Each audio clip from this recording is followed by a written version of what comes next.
Hello there, my name is Ben, and I'm an experiential learning specialist here at Skokie Public Library. Today, we're going to learn about records and how to play them using a turntable. So, what is a record exactly? Well, long before the era of streaming music through our phones and tablets, people used to listen to music on these black discs called vinyl records. Vinyl is the type of plastic that these discs are made out of. If you look closely, you can see these thin recesses that run over and over around the record. These are called grooves, and this is where the music is stored. But how does music get into a round hunk of plastic?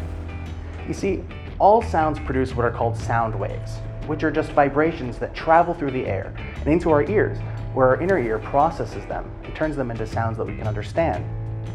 Back in the late 1800s, a French scientist found a way to channel those vibrations into a small needle called the stylus. The stylus would vibrate in sync with the sound waves and actually etch the sounds themselves onto a surface, which in our case is this vinyl record. The turntable is a device that can actually read these physical etchings and play the sounds back for us to listen to. So how do we use the turntable to play the sounds on this record? Well, first, we place the record on this round surface called a platter. When we switch the turntable on, the platter will begin to spin with the record on top of it.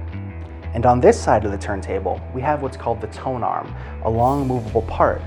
And on this end of the tone arm, there's a stylus. But instead of etching sounds into the vinyl, this stylus runs along the grooves of the record and translates them into sound. The stylus creates small vibrations that are turned into electrical signals, getting sent up the tone arm and into a small amplifier at the end that makes them louder for us to hear and enjoy. Let me show you how it works. While the record is spinning, we can move the tone arm above the record, and to help us do that, we have this small lever that raises and lowers it to make things easier and safer for us.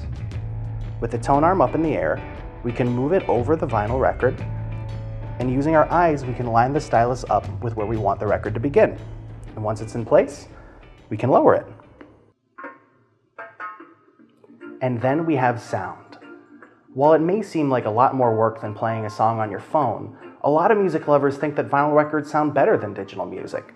Vinyl records are so popular that a lot of musicians still make their music available on records, and people are still buying them to play on their turntables. I hope that you learned something new after watching this video.